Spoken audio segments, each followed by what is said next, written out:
दोस्तों, एक ऐसा समय जब धरती पर इंसान और देवताओं का मेल जोल होता था।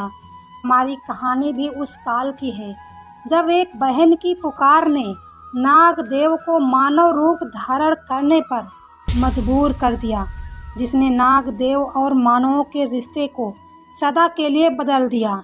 रहस्य, रोमांच और अद्भुत चमत्कारों से भरी इस कहानी को सुनकर आप भी चौंक जाएंगे। तो बने रहिए हमारे साथ, क्योंकि हम खोलने जा रहे हैं इतिहास के पन्नों में छिपी एक अनोखी कहानी का राज। लेकिन दोस्तों, वीडियो में आगे बढ़ने से पहले वीडियो को एक लाइक अभी कर लीजिए, चैनल को सब्सक्राइब भी अभी कर लीजिए, क्योंकि बाद में आप लोगों को ध्यान नहीं रहेगा, क्योंकि कहानी ही ऐसी है कि आप उसमें ही खो जाएंगे।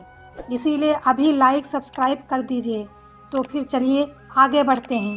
दोस्तों, प्राचीन काल में एक सेठ जी के 7 पुत्र थे। सातों के विवाह हो चुके थे। सबसे छोटे पुत्र की पत्नी श्रेष्ठ चरित्र की विदुषी और सुशील थी, परंतु उसके भाई नहीं था। एक दिन बड़ी बहू ने घर लीपने के लिए पीली मिट्टी लाने के लिए सभी बहुओं को साथ चलने को कहा, तो सभी डलिया और खुरपी लेकर मिट्टी खोदने लगी। तभी वहाँ पर एक सर्प निकला, जिसे बड़ी बहू खुरपी से मारने लगी। यह देखकर छोटी बहू ने उसे रोकते हुए कहा, मत मारो इसे, यह बेचारा निरपराध है। यह सुनकर बड़ी बहू ने उसे नहीं मारा। तब सर्प एक ओर जा बैठा। तब छोटी बहू ने उस सर्प से कहा, हम अभी लौट कर आते हैं, तुम यहाँ से जाना मत।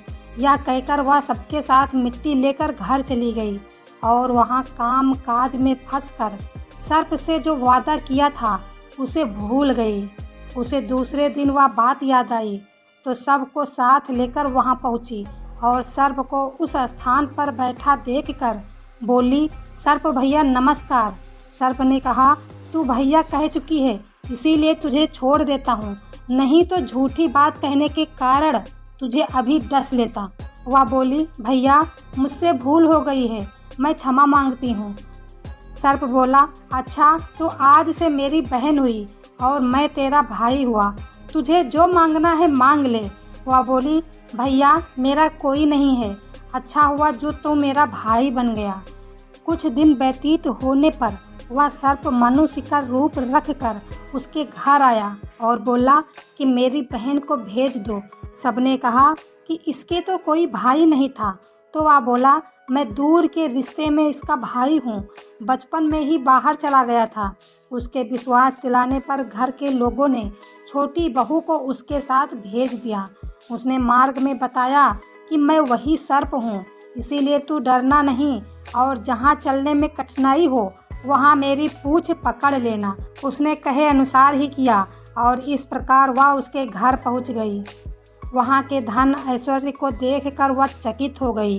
एक दिन सर्प की माता ने उससे कहा, मैं एक काम से बाहर जा रही हूँ, तू अपने भाई को ठंडा दूध पिला देना। उसे यह बात ध्यान न रही और उसने गर्म दूध पिला दिया, जिससे उसका मुख जल गया। यह देखकर सर्प की माता बहुत क्रोधित हुई, परंतु सर्प के समझाने पर शांत हो गई। तब सर्प ने कहा कि बहन को अब उसके घर भेज देना चाहिए। तब सर्प और उसके पिता ने उसे बहुत सा सोना, चांदी, जवाहरात, वस्त्र, आभूषण आदि देकर उसके घर पहुंचा दिया। इतना ढेर सारा धन लेकर बड़ी बहू ने ईर्ष्या से कहा, भाई तो बड़ा धनवान है, तुझे तो उससे और भी धन लाना चाहिए। सर्प ने यह वचन सुना तो सब वस्तुएं सोने की लाकर दे दी। यह देखकर बड़ी बहू ने कहा, इन्हें झाड़ने की झाड़ू भी सोने की होनी चाहिए। तब सर्प ने झाड़ू भी सोने की लाकर रख दी। सर्प ने छोटी बहू को हीरा मणियों का एक अद्भुत हार दिया था। उसकी प्रशंसा उस देश की रानी ने भी सुनी और वह राजा से बोली कि सेठ की छोटी बहू का हार यहाँ आना चाहिए। राजा ने मंत्री को हुक्म दिया कि उससे वह हार लेकर शीघ्र उपस्थित हो।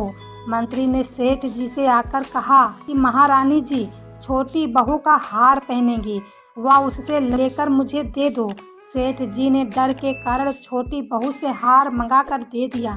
छोटी बहू को यह बात बहुत बुरी लगी।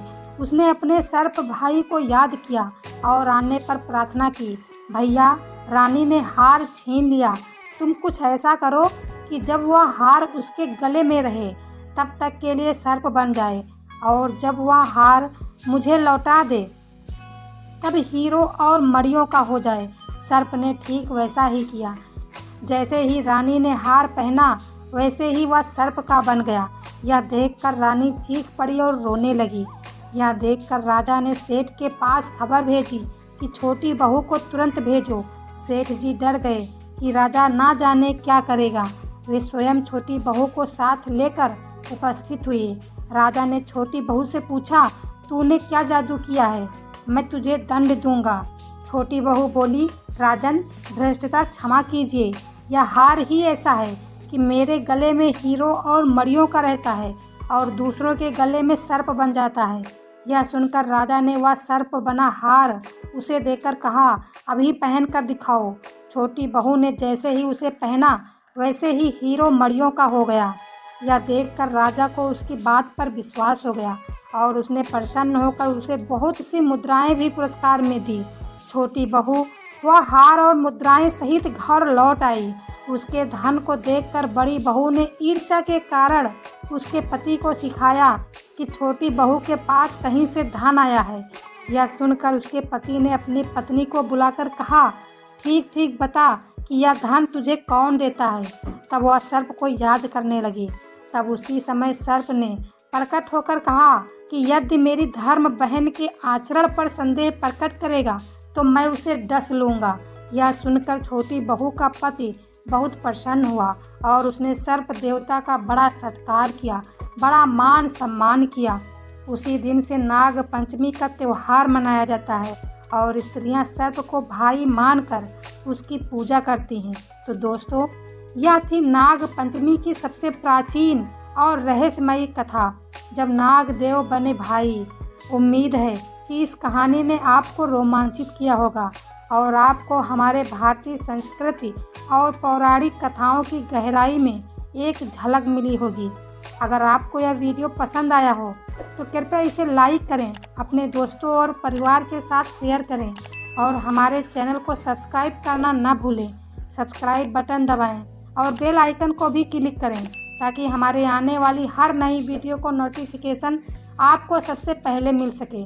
धन्यवाद। मिलते हैं अगले वीडियो में एक और रोमांचक कहानी के साथ।